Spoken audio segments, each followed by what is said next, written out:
नमस्कार, स्वागत है श्री बालाजी सॉफ्टटेक में। Bachelor of computer applications BCA first semester का जो एग्जाम हुआ है प्रोग्रामिंग फंडामेंटल, तो इसका मैं सॉल्यूशन बता रहा हूँ। ये ऑब्जेक्ट टाइप क्वेश्चन पेपर था और इसमें क्या आंसर सही रहेगा तो मैं पूरा सॉल्यूशन करके बताता हूँ। सबसे पहला जो सवाल है बहुत सिंपल सवाल है, फंडामेंटल से कह सकते हो कि कंप्यूटर में दिए गए निर्देशों का समूह या a set of instruction given computer is called, यानी कंप्यूटर में जो निर्देश होते हैं उनके समूह को क्या कहा जाता है, उस समूह को बोलते हैं सॉफ्टवेयर। क्या बोलते हैं? सॉफ्टवेयर। हार्डवेयर की बात करें तो कंप्यूटर के भौतिक भाग होते हैं, इलेक्ट्रॉनिक कंप्यूटर के भौतिक भाग जिन्हें क्या है इस कार्य को पूरा करते हैं। तो एक हार्डवेयर को उपयोग में लेना है तो आपको क्या है, सॉफ्टवेयर का होना क्या है जरूरी क्या है। और जो कंप्यूटर में सॉफ्टवेयर दो प्रकार के होते हैं, सिस्टम सॉफ्टवेयर और एप्लीकेशन सॉफ्टवेयर। जो पूरे सिस्टम को कंट्रोल करता है, मैनेज करता है, वो अपने आप में क्या है, सिस्टम सॉफ्टवेयर कहलाता है। और जो किसी न किसी विशेष कार्य को पूरा करता है उसको एप्लीकेशन सॉफ्टवेयर कहते हैं। ठीक है, इसके फॉर एग्जाम्पल सिस्टम सॉफ्टवेयर की बात करें तो आप मोबाइल यूज करें तो उसके अंदर एंड्रॉइड है, अपने आप में सिस्टम सॉफ्टवेयर है या एक ऑपरेटिंग सिस्टम है, इनके द्वारा क्या करते हैं पूरे मोबाइल के कैमरा कैसे एक्सेस करना है, आप रैम कैसे इसके अंदर यूज हो रही है, मेमोरी कैसे मैनेज हो रही है। ठीक है, पूरा सिस्टम को आप कंट्रोल एक इंटरफेस देने का कार्य वो सिस्टम सॉफ्टवेयर देता है, या हार्डवेयर को मैनेज करने का कार्य सॉफ्टवेयर के द्वारा, सिस्टम सॉफ्टवेयर के द्वारा किया जाता है। तो ऐसा भी रहेगा। फ्लो चार्ट में भरने के लिए कौन सा चिन्ह उपयोग करते हैं, या फिर symbol use to for decision in flow chart. Flow chart के अंदर आप निर्णय लेना कौन सा यूज करोगे, निर्णय लेने के लिए आपका ऑप्शन आएगा, वो आएगा आपका रेक्टेंगल। कौन सा आएगा? रेक्टेंगल प्रोसेस के लिए होता है। कौन सा आएगा? डायमंड। कौन सा आएगा? डायमंड। इस प्रकार का चीजें होता है, इससे आप क्या कर सकते हो, फ्लो चार्ट के अंदर डिसीजन ले सकते हो। फ्लो चार्ट क्या होता है कि जो आपने एल्गोरिथम लिखा है उसी का एक ग्राफिकल रूप देना क्या कहलाता है, फ्लो चार्ट। क्या कहलाता है? फ्लो चार्ट कहलाता है। जहाँ पे सिंबल्स होते हैं, एक आप प्रोग्राम बना रहे हो, किस प्रोग्रामिंग करोगे तो उसके अंदर प्रोग्राम करने से पहले उसका क्या बनता है कि एक लॉजिकल रूप से ग्राफिकल रूप रिप्रेजेंट होता है, उसको फ्लो चार्ट कहते हैं। ठीक है, यहाँ पे बात करें रेक्टेंगल की तो रेक्टेंगल प्रोसेस के लिए आता है, सर्किल होता है स्टार्ट और स्टॉप करने के लिए। फिर आता है आईडी। आईडी का पूरा नाम पूछा है, आईडी का पूरा नाम होता है इंटीग्रेटेड डेवलपमेंट एनवायरनमेंट। आईडी का एक सॉफ्टवेयर जो बना रहे हो आप, प्रोग्रामिंग करोगे तो उसके अंदर कोडिंग करने के लिए एक पूरा आपको सब चीजें वहां पे अवेलेबल हो जाएगी, जहाँ पे टूल बॉक्स है, एडिटर्स है, एरर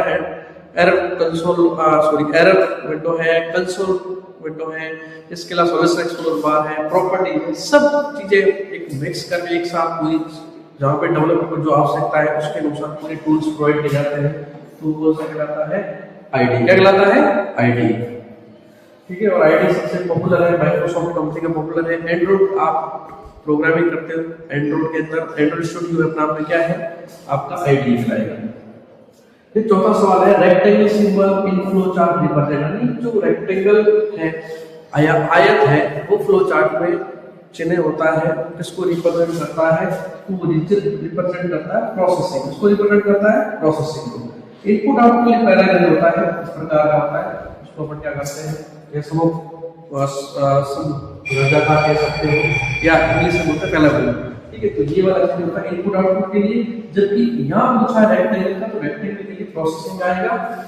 डिसीजन की बात करें, डिसीजन के लिए क्या डायमंड आएगा, और स्टार्ट स्टॉप के लिए सर्किल यूज होगा, और इन सबको करेक्ट करने के लिए क्या आएगी, लाइन। क्या आएगी? एज। क्या आएगी? एज या रेखा कह सकते हैं, लाइन का यूज कर सकते हैं, जो क्या करती है, फ्लो चार्ट के चिन्हों को आपस में कनेक्ट करती है, जिससे पता चलता है कि फ्लो चार्ट का जो बनाया है उस या डेटा का फ्लो किस तरफ जा रहा है, बताने के लिए लाइन का उपयोग किया जाएगा।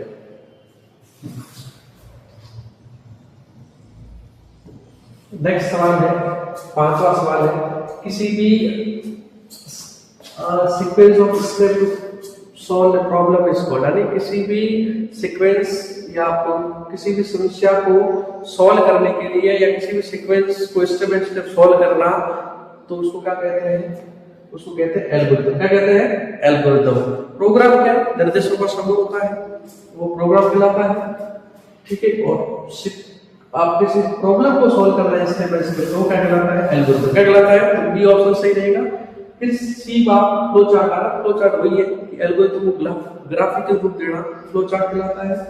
कंपाइलर यानी जो हाई लेवल लैंग्वेज लिखे गए कोड को मशीन लैंग्वेज बदलने के लिए जिन सॉफ्टवेयर का यूज करते हैं उसको बोलते हैं कंपाइलर। क्या बोलते हैं? कंपाइलर। ये क्या करता है, जैसे सी लैंग्वेज होगी, सी प्लस प्लस होगी, तो वहाँ पे कंपाइलर हो जाता है। तो आप जो कोड लिखोगे सी या सी प्लस प्लस के अंदर, उसको मशीन भाषा में बदलना पड़ेगा, क्योंकि कंप्यूटर कौन सी भाषा समझता है? मशीन भाषा। तो ये क्या करता है, पूरे कोड को एक साथ क्या करता है, मशीन लैंग्वेज बदलने का कार्य करता है।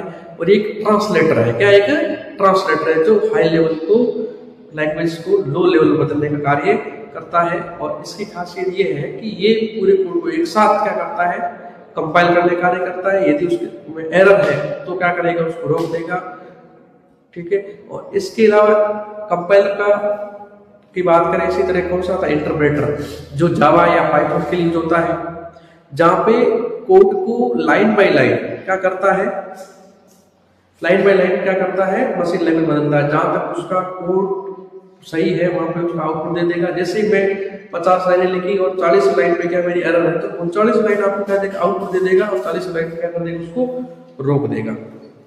ठीक है, ये इंटरप्रेटर खासियत। और कंपाइलर पूरे कोड को एक साथ बदलता है। जब तक आप उस कोड के अंदर एरर को छोड़ देंगे तब तक आपको आउटपुट नहीं मिलेगा। तो अगर मशीन भाषा किसमें लिखी होती है, तो मशीन भाषा सीधी सी बात है बाइनरी बोलो, यानी मशीन लैंग्वेज बोलो, लो लैंग्वेज बोलो या बाइनरी बोलो, तो अपने आप में क्या है वो, या कंप्यूटर भाषा बोलो, अपने आप में क्या कहलाएगी, बाइनरी। क्या कहलाएगी? 0 1। कंप्यूटर 0 1 भाषा को समझता है। कौन सा प्रोग्रामिंग दृष्टिकोण प्रोग्राम को छोटे-छोटे मॉड्यूल में विभाजन करने का कार्य करता है, यानी कौन सा दृष्टिकोण है, या आप कह सकते हैं English which programming approach focus on breaking a program into small modules. ये यहाँ की बात है कि आप फोकस है, अप्रोच कौन सी अप्रोच है जो क्या करती है, प्रोग्राम को छोटे-छोटे मॉड्यूल के अंदर क्या करता है, ब्रेक करता है, बांटता है। तो इसके अंदर अनस्ट्रक्चर्ड कोई होती नहीं, स्ट्रक्चर्ड होती है। जैसे सी की बात करें, स्ट्रक्चर्ड है, तो इसका आंसर जो रहेगा बी रहेगा। क्या रहेगा? B. Event driven programming, event driven programming की बात करें तो इवेंट ड्रिवन प्रोग्रामिंग क्या है, वो आपके इवेंट के रूप में हार्डवेयर को लेकर किए गए कार्य का कहलाता है इवेंट। क्या कहलाता है? इवेंट। जैसे बटन हो गया, कीबोर्ड हो गया, इनको यूज में लेकर आप कार्य कर रहे हो, तो क्या कौन सा कहलाएगा? इवेंट। कौन सा कहलाएगा? इवेंट ड्रिवन प्रोग्रामिंग कहलाएगी। जावा स्क्रिप्ट हो गई है, या आप VB.NET है, या आप और भी जावा स्क्रिप्ट है, पाइथन है, इनके अंदर इवेंट ड्रिवन प्रोग्रामिंग कर सकते हैं। फिर आता है इवेंट ड्रिवन प्रोग्रामिंग के साधारण पे है, तो इवेंट वही सामने सवाल आ गया हो कि इवेंट ड्रिवन प्रोग्रामिंग के साधारण पे है। मैं इसको थोड़ा सा तरफ ले लेता हूँ।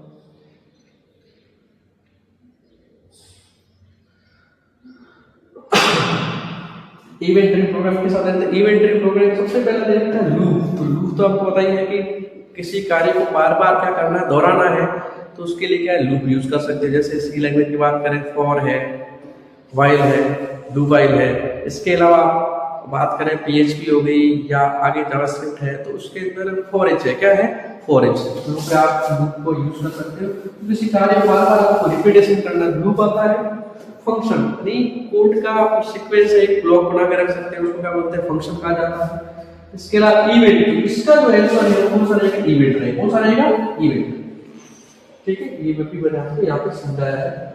और वेरिएबल, वेरिएबल क्या होता है, मेमोरी का वह स्थान होता है जहाँ पे रन टाइम वैल्यू को स्टोर किया जाता है, रखा जाता है, वो कहलाता है वेरिएबल, जो किसी न किसी डेटा टाइप के अंदर उसको डिक्लेयर किया होता है। फिर आता है 9th सवाल, विजुअल स्टूडियो डेवलप बाय, ये सिंपल सवाल है, माइक्रोसॉफ्ट। फिर आता है constant. What is a constant? Constant value that can change, यानी वैल्यू चेंज कर सकते हैं, तो अपना में कांस्टेंट नहीं है। आप सिंपल वेरिएबल बना रहे हैं तो उसकी वैल्यू चेंज कर सकते हैं, लेकिन कांस्ट जो बना रहे हैं उसकी वैल्यू चेंज नहीं कर सकते, वो वैल्यू क्या रहती है, फिक्स रहती है। ऐसी वैल्यू से मान भी बदल सकते हैं, उसको क्या बोलते हैं, कांस्ट। क्या बोलते हैं? कांस्ट। और इसके लिए आप कांस्ट कीवर्ड यूज करके कांस्ट लगा, उसके बाद वेरिएबल मैंने इंट लिख दिया, और वेरिएबल के सी के अंदर आपको सिखाया था, या C++ आप सीखोगे, तो उसके अंदर इस कीवर्ड का यूज करके वो वेरिएबल की वैल्यू सॉरी फिक्स कर सकते हैं, बराबर लिखना पड़ेगा 5, ठीक है। तो ये वैल्यू क्या हो जाएगी, फिक्स क्या हो जाएगी, फिक्स, जिसे अपन चेंज नहीं कर सकते। इसी प्रकार आप जावा के अंदर जब पढ़ोगे तो जावा के अंदर किसी भी वेरिएबल की वैल्यू को फिक्स करने के लिए जो कीवर्ड आता है वो आता है फाइनल। क्या आता है, फाइनल। और मैंने ये इक्वल टू 10 लिख दिया। तो ये अब जावा का अंदर चेंज नहीं होगा। जावा के अंदर किसी वेरिएबल को कांस्ट करना है, उसकी वैल्यू फिक्स करनी, फाइनल कीवर्ड आता है। इसी तरह जावा के अंदर फंक्शन को भी आप मेथड से को भी फाइनल कर सकते हैं, जिससे मेथड को ओवरराइड नहीं कर सकते। और एक होता है फाइनल क्लास, जहां पे आप क्लास को ओवरराइड नहीं कर सकते हो। ये फाइनल मेथड कीवर्ड का यूज होता है कहां पे, जावा में। फिर बात करें कीवर्ड की। कीवर्ड क्या है, यूजर डिफाइंड नहीं, यूजर डिफाइंड नहीं करता है। यूजर डिफाइंड क्लास कर सकता है, फंक्शन बना सकता है, एरे बना सकता है, वो कर सकता है। तो ये आंसर होगा नहीं। चेंजेबल, कोई वेरिएबल होगा तो उसको चेंज कर सकते हैं, चेंजेबल नहीं। रिजल्ट कीवर्ड, रिजल्ट कीवर्ड की बात करें अपने आप में कीवर्ड के रिजल्ट होते हैं, फिक्स होते हैं, जिन्हें कंपाइलर ही समझ सकता है, प्रोग्रामर उसको बदल नहीं सकता है। और फिर क्या है, ये कीवर्ड बात करें सी के अंदर 32 कीवर्ड होते हैं, सी प्लस प्लस के अंदर प्रेशर होते हैं, ठीक है। और इसके अलावा बात करें पाइथन के अंदर 33 होते हैं। तो कीवर्ड्स होते हैं कि जब जब अपडेट होते हैं उसमें चेंजेस होते रहते हैं, नए और भी कीवर्ड आ सकते हैं। Identifier use, identifier store data, no. Store data करने के लिए क्या बनाते हैं, वेरिएबल बनाते हैं, लेकिन वेरिएबल का जो नाम दे रहे हैं वो आप आइडेंटिफायर स्टोर करना होगा।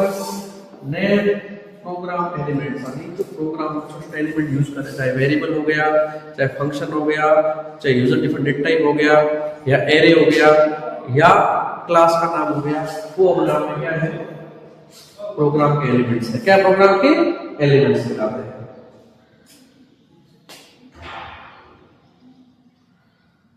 फिर 13वां सवाल, द वैल्यू ऑफ वेरिएबल, यानी द वैल्यू ऑफ वेरिएबल यहाँ पे कभी बदलता नहीं है, तो वेरिएबल की वैल्यू बदली भी जा सकती है। एग्जीक्यूशन दौरान बदलना, ठीक है, ये तो आंसर गलत है। इसका आंसर है क्या रहेगा, बी। क्या रहेगा, एग्जीक्यूशन दौरान बदलता है। सीधी सी बात है कि एग्जीक्यूशन दौरान बदली जा सकती है। ये इस तरह होता है, तो ये फिक्स जब कॉस्ट कीवर्ड लगो तो उसके लिए फिक्स हो सकता है। कीवर्ड वेरिएबल कीवर्ड नहीं होता है, तो इसका आंसर है क्या, आइडेंटिफायर किससे शुरू होता है। बहुत सिंपल सवाल है कि आइडेंटिफायर्स के रूल्स की बात करें तो आइडेंटिफायर रूल क्या है कि आपका वेरिएबल या जो आइडेंटिफायर बना रहे हो उसका नाम अल्फाबेट से होना चाहिए, डिजिट से शुरू नहीं होना चाहिए। उसके अंदर अंडरस्कोर के अलावा किसी भी सिंबल का यूज नहीं किया जाता है। इसके अलावा कीवर्ड का यूज नहीं कर सकते। ये कुछ रूल्स हैं, रूल के आधार पर। तो यह बात कर रहा है कि अंक डिजिट से आप आइडेंटिफायर को शुरू नहीं कर सकते हैं। विशेष चिन्ह नहीं होंगे, अल्फाबेट अंडरस्कोर का यूज करके आप आइडेंटिफायर बना सकते हैं। फिर आता है वेरिएबल डिक्लेरेशन, क्या है,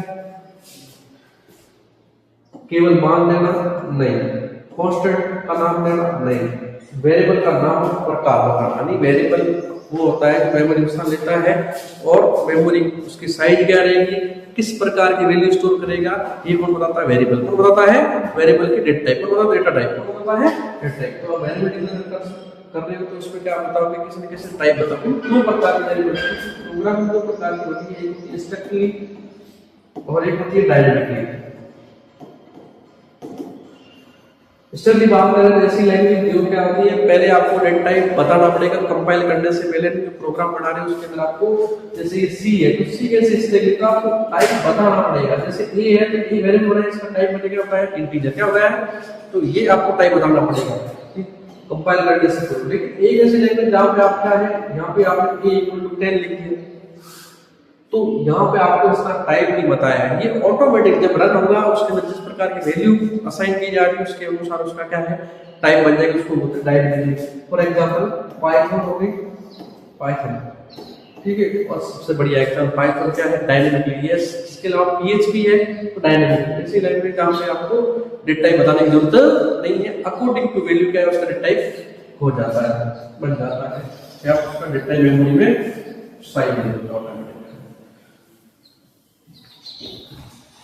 डेटा टाइप का उद्देश्य, डेटा टाइप का उद्देश्य क्या है? What is the purpose of data types?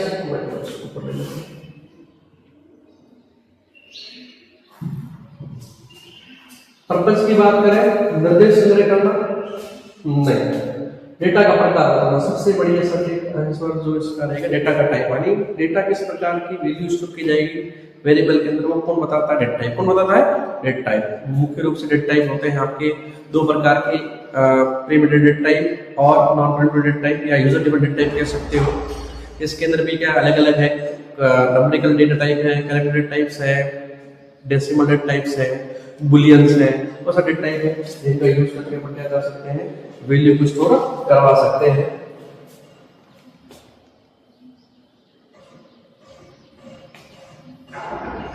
फिर 17वां सवाल है, which data types used to store all numbers, यानी कौन सा डेटा टाइप है जो नंबर को स्टोर कर सकता है। और नंबर को स्टोर करने के लिए फ्लोट भी नंबर स्टोर कर सकता है, लेकिन ये क्या करता है?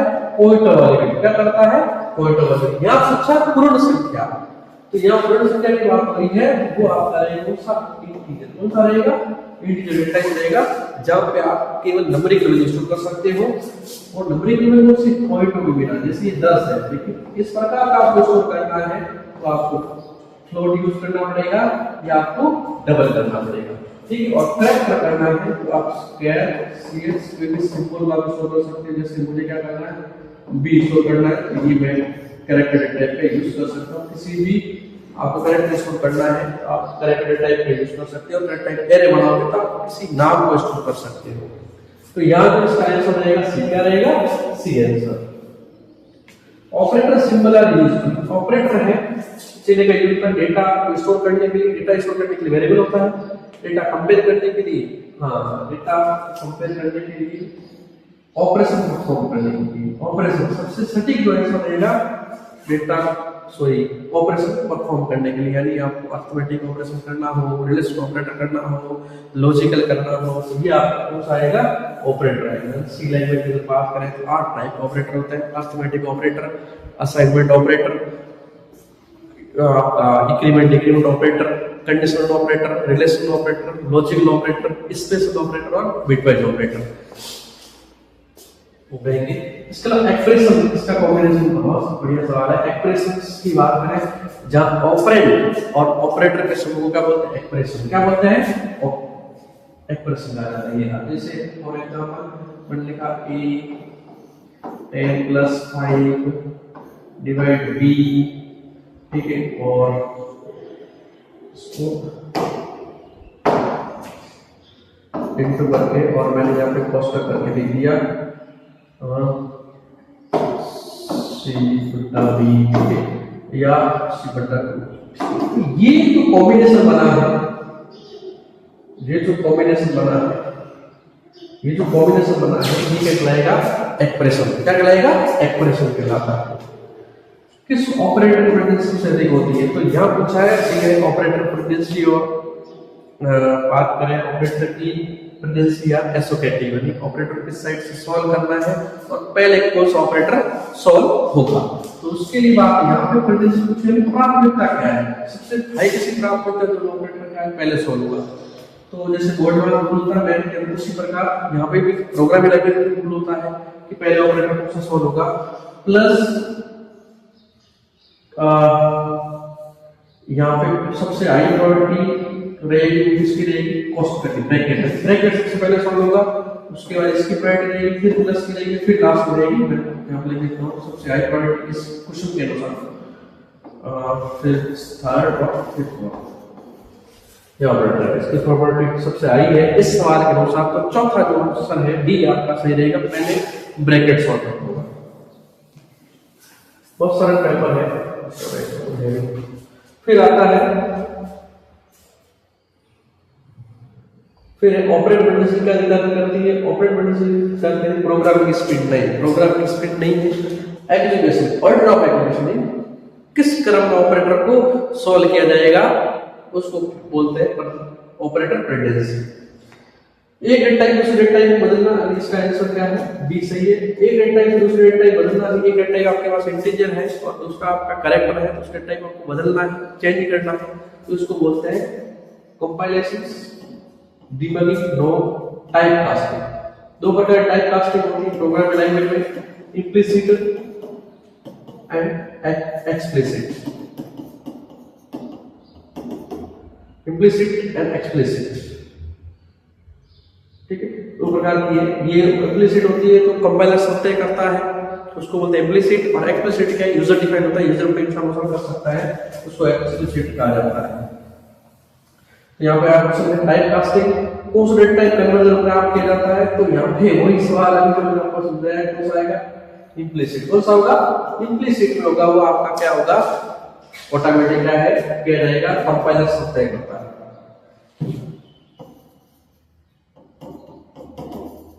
कंपाइलर द्वारा परफॉर्म किया जाता है, और ये होता है यूजर डिफाइंड। कैसा होता है, यूजर डिफाइंड।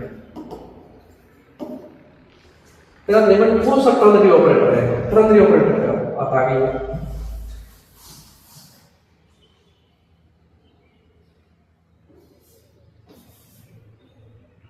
कौन सा टर्नरी ऑपरेटर है, तो यहाँ ऑपरेटर, ये तो आपका कौन सा हो गया, लॉजिकल ऑपरेटर। ये आपका कह सकते हो ऑपरेटर वैसे है रिलेशन ऑपरेटर, लेकिन यहाँ पे नहीं आएगा। यहाँ पे ये वाला, ये आपका टर्नरी ऑपरेटर है, क्वेश्चन मार्क और कॉलम। क्वेश्चन मार्क के बाद आप ट्रू पार्ट जैसे मैं एक बात करूं, यहाँ पे a c बराबर a ग्रेटर देन b, तो यहाँ बात करें क्वेश्चन मार्क के बाद है, कॉलम के बाद b लिखा जाएगा। तो यहाँ पे ट्रू पार्ट लिखना है, क्वेश्चन मार्क के बाद फॉल्स पार्ट लिखना b के अंदर। ये कंडीशन है कि आप एक यूज करते हो, एक इफ एल्स दो कंडीशन है, तो उसके लिए आप इसका यूज कर सकते हो। तो इसका ऑप्शन रहेगा सी, टर्नरी ऑपरेटर, या इसको कंडीशन ऑपरेटर भी कहा जाता है। फिर 25 सवाल है, कौन सा operator associated right to left है, बहुत बढ़िया सवाल है। राइट टू लेफ्ट क्या है, राइट टू लेफ्ट, अब पूछा राइट टू लेफ्ट।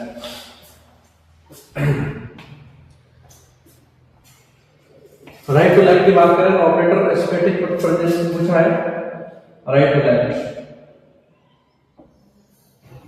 यहाँ पे ऑप्शन होगा डी, कौन सा होगा, D, right to left. Answer क्या जाएगा, जो आपकी कंडीशन है ये क्या करेगा, राइट टू लेफ्ट, वैल्यू क्या रहेगा, चेंज इस बराबर है प्लस। ये तीनों क्या है, रिलेशन ऑपरेटर। क्या है, रिलेशन ऑपरेटर। आप जो करते हैं उसकी लेफ्ट टू राइट होती है, जबकि राइट टू लेफ्ट है वो असाइनमेंट ऑपरेटर होता है। और ये शॉर्ट हैंड असाइनमेंट ऑपरेटर कौन सा है, शॉर्ट हैंड असाइनमेंट ऑपरेटर है, जिनका यूज क्या है, राइट टू लेफ्ट में सॉल्व किया जाएगा। रिलेशन ऑपरेटर रिटर्न करता है integers, no character, no float, boolean value. क्या करता है, बुलियन वैल्यू। लेकिन यहाँ बात किसकी हो रही है,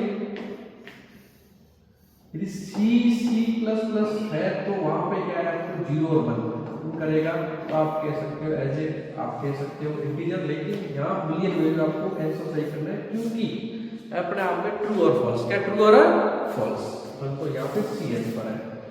उप्स का तात्पर्य है, उप्स या उप्स स्टैंड फॉर, या उप्स की बात करें तो ये कैसा है, ऑब्जेक्ट ओरिएंटेड प्रोग्रामिंग लैंग्वेज है। ओपन ओरिएंटेड प्रोग्रामिंग है नहीं, ऑप्शन नहीं है, आउटपुट ओरिएंटेड नहीं होती, ऑब्जेक्ट ओरिएंटेड प्रोग्रामिंग लैंग्वेज है। चाहे बात करो C++ है, पाइथन है, जावा है, ये उप्स ओरिएंटेड प्रोग्रामिंग है, जहाँ पे कार्य को महत्व ना देके डेटा को महत्व दिया जाता है, तो उसको बोलते हैं उप्स। क्या बोलते हैं, उप्स। और सी की बात करें तो कैसी है, प्रोसीजर ओरिएंटेड प्रोग्रामिंग लैंग्वेज है। एरे में स्टोर करते हैं सिंगल वैल्यू, तो वेरिएबल में करते हैं। दूसरा ऑप्शन है multiple value of same type, यानी मल्टीपल वैल्यू, यानी आपको मल्टीपल वैल्यू एक ही प्रकार के डेटा स्टोर करना है, तो कौन सा आएगा, एरे। कौन सा आएगा, एरे, जहाँ पे आप एक समय में एक से अधिक डेटा क्या कर सकते हैं, स्टोर कर सकते हो, तो उसके लिए एरे यूज करेंगे। Different data type, different data types के लिए आप नहीं यूज नहीं होगा, केवल एक ही प्रकार डेटा इंटीजर है तो इंटीजर ही वैल्यू स्टोर कर सकते हैं। ओनली कैरेक्टर्स, खाली वो कैरेक्टर डेटा टाइप आता है, एरे नहीं कर सकते उसको। नेक्स्ट सवाल, एरे का इंडेक्स नंबर कहाँ शुरू होता है? एरे का इंडेक्स नंबर होता है 0 शुरू, और लास्ट इंडेक्स होता है वो होता है साइन -1। मतलब आपने 10 एलिमेंट का एरे बनाया है तो उसका इंडेक्स शुरुआत 0 नंबर होगा, लास्ट इंडेक्स होगा वो 10 वाली। 10 एलिमेंट का आपने क्या है एरे डिक्लेयर किया है, तो उसका शुरुआती इंडेक्स नंबर 0 होगा, जबकि लास्ट होगा 9। क्या होगा? 9। अब बात कर रहे हैं यहाँ पे वही सेम सवाल आ गया। हमें नेक्स्ट एरे से संबंधित मल्टी डायमेंशन एरे का उदाहरण। ये आपका कहलाएगा सिंगल एरे, जहाँ पे रो या कॉलम ग्रुप में जगह लेगा, जबकि ये वाला है, ये कौन सा आपके इस प्रकार का डिक्लेयर करते हो, ये कौन सा कहलाएगा? Multi dimensional. या आप 2D भी कह सकते हो, मल्टी डायमेंशनल कह सकते हो। ये सिंगल है। क्लास क्या है? Class object oriented programming language से संबंधित क्वेश्चन है, जहाँ पे बताया था उसमें वेरिएबल्स कोई क्लास नहीं है, ऑब्जेक्ट नहीं है। ऑब्जेक्ट क्लास टाइप का इंस्टेंस होता है, उसमें क्लास टाइप का वेरिएबल बनाते हैं, उसको ऑब्जेक्ट कहा जाता है। जबकि यहाँ आंसर होगा ऑब्जेक्ट का ब्लूप्रिंट। क्या है? ऑब्जेक्ट का ब्लूप्रिंट। जो ऑब्जेक्ट का ब्लूप्रिंट होता है उसको ऊपर क्या बोलते हैं? क्लास। क्या कहा जाता है? क्लास कहा जाता है। ये सर मैं भी बोला कि ऑब्जेक्ट का इसका इंस्टेंस है, ऑब्जेक्ट इसका इंस्टेंस है, क्लास क्या है? ऑब्जेक्ट ओरिएंटेड के अंदर एक क्लास बनाते हैं। जिस प्रकार आप डिफाइंड टाइप आप डिफाइन करोगे, तो जैसे स्ट्रक्चर पढ़ा होगा सी के अंदर, उसी प्रकार C++ के अंदर क्लास होती है, और क्लास के अंदर उसके अंदर मेंबर्स और मेंबर पर किए जाने वाले कार्य मेथड को एक साथ क्या है? डेटा मेंबर और मेथड को एक साथ बाइंड करना क्या कहलाता है? क्लास। क्या कहलाता है? क्लास या एनकैप्सुलेशन कह सकते हो। फिर एक्सप्रेशन थ्रो करने के लिए कौन सा कीवर्ड यूज करते हैं? थ्रो करने के लिए आप यूज करोगे थ्रो, ये कीवर्ड यूज। सेम सवाल है, थ्रो यूज होगा। Identify the logical and operator पूछा है। लॉजिकल एंड ऑपरेटर की बात करें तो ये है नहीं, ये इसको, और यहाँ लॉजिकल और बी आंसर कौन सा आएगा? B answer. ये लॉजिकल है, ये बट है बिट वाइज ऑपरेटर। कैसा है? Bit wise. ये भी कैसा? ये आपका रहेगा, ये आपका रहेगा लॉजिकल ऑपरेटर रहेगा कौन सा? नॉट। कौन सा रहेगा? नॉट। जबकि ये पूछा यहाँ पे कौन सा पूछा? लॉजिकल एंड पूछा, एंड ऑपरेटर पूछा, तो बी आंसर। ये भी लॉजिकल ऑपरेटर है, डी भी लॉजिकल, लेकिन कौन सा? नॉट है। और यहाँ पूछा एंड, तो ये एंड है। इसी प्रकार और की बात करें, ये और है, और इस प्रकार और लिखते हैं, ये और ऑपरेटर है, और ये एंड कहलाएगा, और ये कहलाएगा नॉट। ठीक है। फिर आता how are string represented memory. C के अंदर मेमोरी में जो स्ट्रिंग है उसको रिप्रेजेंट कैसे किया जाता है? Link list of character, no, ये डायनेमिक मेमोरी उसके लिए होता है। In array of character, array type का स्ट्रिंग टाइप का आप एरे क्रिएट करते हो, सॉरी कैरेक्टर टाइप का एरे डिक्लेयर करते हैं। कैरेक्टर टाइप का एरे आप क्रिएट करते हो, तो अपने आप में क्या कहलाएगा? वो स्ट्रिंग। क्या कहलाएगा? स्ट्रिंग कहलाएगा। और यही पूछा है स्ट्रिंग रिप्रेजेंट करने के लिए, तो आंसर क्या होगा? An character of an array of character, B answer सही होगा। फिर पूछा डीबीएमएस का फुल फॉर्म। डीबीएमएस सिंपल है, डेटाबेस मैनेजमेंट सिस्टम। और नेक्स्ट सवाल लेते हैं।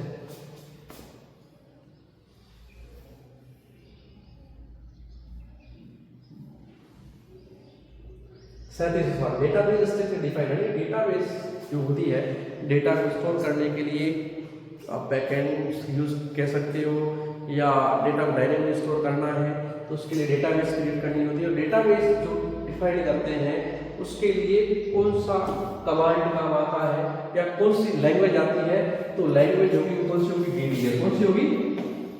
डीडीएल, जिसका पूरा नाम है डेटा डेफिनेशन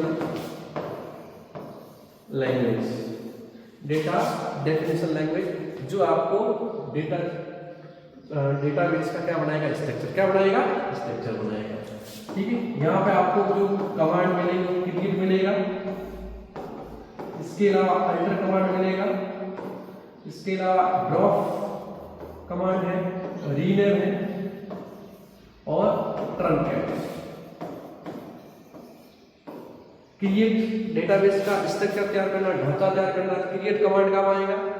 अल्टर मतलब आपने डेटाबेस के अंदर टेबल बना दी है और उसको मॉडिफाई करना है तो अल्टर कमांड काम आएगा।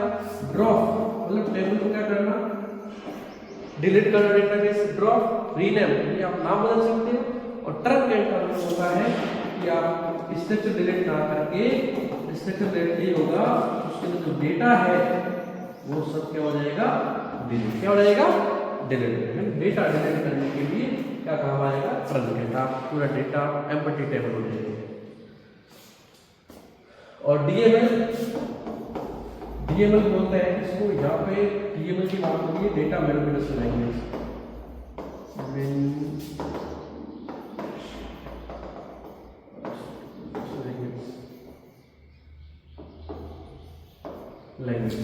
डेटा मैनिपुलेशन लैंग्वेज की बात होगी, डेटा मैनिपुलेशन लैंग्वेज।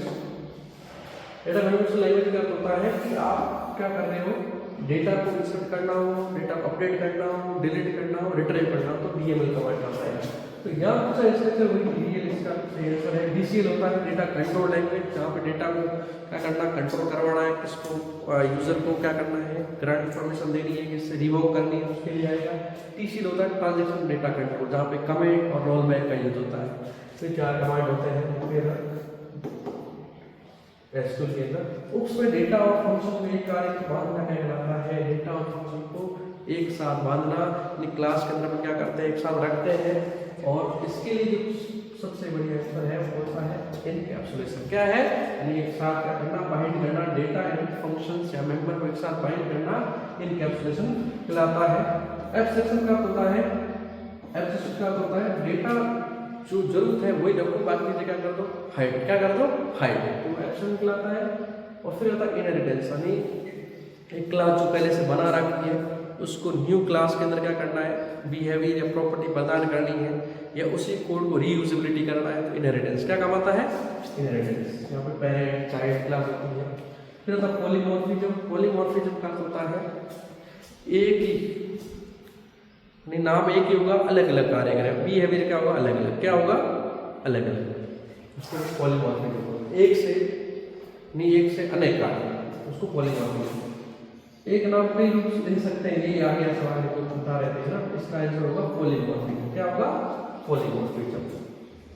एक क्लास से दूसरी क्लास प्रॉपर्टी प्राप्त करना भी बताया आपको। इसका आंसर होगा इनहेरिटेंस। क्या होगा, इनहेरिटेंस। एक क्लास के मेंबर को, एक क्लास के जो प्रॉपर्टीज है, बिहेवियर है, उसको दूसरी क्लास में क्या करना है, यूज करना है। तो क्या करेंगे, इनहेरिट। क्या करेंगे, इनहेरिट का यूज करेंगे। ये उप्स के अंदर बहुत सबसे महत्वपूर्ण कंसेप्ट है। उप्स के अंदर ये चारों कंसेप्ट बहुत महत्वपूर्ण है। ऑब्जेक्ट प्रोग्रामिंग लैंग्वेज के लिए कंसेप्ट चारों आपको आने चाहिए। तो आप यदि भी जो नए फ्रेशर्स हैं तो बीसीए करना चाह रहे हैं तो इसके वाले सॉफ्टवेयर ज्वाइन करें, जहाँ पे प्रोग्रामिंग फंडामेंटल्स, इसके अलावा प्रोग्रामिंग लैंग्वेज चाहे वो सी हो, C++ हो, जावा हो, पाइथन हो, सब चीज़ें क्या बीसीए के अंदर पढ़ाई जाती है, वो भी एक व्यवसायिक रूप से और डीप तक। तो आज अपना एडमिशन यदि 12th पास कर चुके हैं तो बीसीए में अंदर एडमिशन ले सकते हैं। Thank you. ठीक है, मिलते हैं अगले कोई और अनेक दूसरे वीडियो के अंदर, जहाँ पे और इसी प्रकार से एक एक्सप्लेनेशन लेके आएंगे, जहाँ पे पूरा डीप तक समझाएंगे।